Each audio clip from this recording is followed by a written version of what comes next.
Senior صحافی اور تجزیہ کار حامد میر کے مطابق پہلگام کا مطلب ہے گڈیریوں کی بستی۔ کشمیری زبان میں گڈیریوں کو پہل کہتے ہیں اور گام کے معنی گاؤں یا بستی کے ہیں۔ پرانے زمانے میں پہلگام صرف ایک خوبصورت چراہ گاہ تھی اور یہاں گڈیریوں کے کچھ گھر تھے۔ 22 اپریل 2025 کے بعد سے بھارتی میڈیا اس خوبصورت چراہ گاہ کو ہندوؤں کی قتل گاہ قرار دے کر بغیر کسی ثبوت کے الزام پاکستان پر لگا رہا ہے۔ 22 اپریل کی دوپہر پہلگام میں 28 بھارتی سیاحوں کا بے دردی سے قتل انتہائی قابل مذمت ہے۔ یہ واقعہ نہ صرف غیر انسانی بلکہ غیر اسلامی ہے، کیونکہ نہایت غیر مسلموں کے قتل کی اسلام اجازت نہیں دیتا۔ دہشت گردی کا کوئی مذہب نہیں ہوتا ہے، اس لیے اگر ہم بلوچستان میں جعفر ایکسپریس کے نہایت مسافروں پر حملے کی مذمت کرتے ہیں تو ہمیں پہلگام میں نہایت سیاحوں پر حملے کی بھی مذمت کرنی چاہیے۔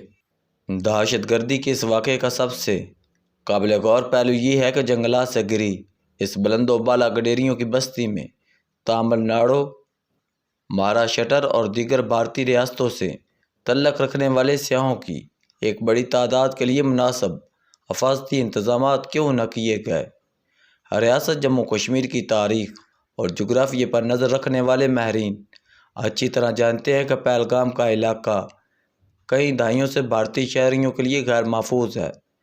بھارتی حکومت نے اپنے شہریوں کو اس علاقے میں ممکنہ خطرات سے آگاہ کیوں نہیں کیا؟ کیا یہ بھارتی سیکورٹی اداروں کی ناکامی نہیں ہے کہ اچانک جنگل سے M4 امریکی رائفلوں اور AK-47 رائفلوں کے ساتھ عسکریت پسند نمودار ہوئے اور انہوں نے بہت سے انستے گاتے سیاحوں کو گھیرا ڈال کر صرف مردوں کو گولیاں ماریں؟ عورتیں اور بچے ان کی گولیوں کا نشانہ نہیں بنے۔ جب ایک عورت کے سامنے اس کے خاوند کو گولی ماری گئی تو اس نے عسکریت پسند سے کہا کہ مجھے بھی گولی مار دو، لیکن عسکریت پسند نے اسے گولی نہیں ماری۔ کچھ عرصہ قبل مقبوضہ ریاست جموں کشمیر کی اسمبلی کو یہ بتایا گیا تھا کہ 2024 میں 35 لاکھ سیاح ریاست کے مختلف مقامات کی سیر کرنے آئے ہیں، ان میں سے 43,000 غیر ملکی سیاح تھے۔ بھارتی میڈیا نے ان اعداد و شمار کی بنیاد پر مقبوضہ ریاست میں تحریک آزادی کے خاتمے کا اعلان کر دیا۔ پہلگام میں نہایت بھارتی سیاحوں کے قتل کی ذمہ داری ایک طرف بھارتی سیکورٹی اداروں پر عائد ہوتی ہے اور دوسری طرف اس کا ذمہ دار کنٹرول میڈیا ہے، جس نے بھارتی عوام کو یہ نہیں بتایا کہ پہلگام ان کے لیے بہت غیر محفوظ علاقہ ہے۔ پہلگام ہمیشہ سے غیر محفوظ نہیں تھا۔ 1992 میں انتہا پسند ہندوؤں نے بابری مسجد پر حملہ کیا تو پہلی دفعہ 1993 میں پہلگام میں امرناتھ یاترا کے لیے آنے والے بھارتی شہریوں پر حملہ ہوا تھا۔ 1993 سے قبل یہ علاقہ مذہبی رواداری کی ایک مثال کہلاتا تھا۔ پہلگام کا خوبصورت علاقہ سری نگر سے 96 کلومیٹر کے فاصلے پر ہے۔ یہ ضلع اننت ناگ کا حصہ ہے، جسے 1664 میں یہاں کے گورنر اسلام خان نے اسلام آباد کا نام دے دیا تھا۔ اننت ناگ کا مطلب ان گنت چشموں کا شہر ہے۔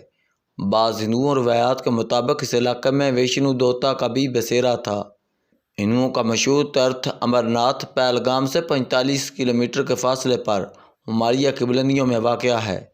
ہندو یاتری ہر سال ساون میں پورنماشی کے روز امرناتھ یاترا کے لیے آتے ہیں، اپنے سفر کا آغاز پہلگام سے کرتے ہیں اور وادی لدر میں گینس بیل کے مقام پر اشنان کرتے ہوئے چندن واڑی پہنچتے ہیں۔ یہاں سے خطرناک چڑھائی شروع ہوتی ہے، پھر جھیل شیش ناگ پر اشنان ہوتا ہے، آگے 5 ترنی 5 ندیوں کی وادی آتی ہے، یہاں بھی ٹھنڈے پانیوں میں اشنان کرتے ہوئے یہ یاتری بھجن گاتے ہوئے ایک بہت بڑے غار کے سامنے پہنچتے ہیں، اور جب اس غار کے اندر سے جنگلی کبوتر باہر آتے ہیں تو یاتریوں کے خیال میں امرناتھ جی کا درشن ہو جاتا ہے اور پھر وہ واپس چلے جاتے ہیں۔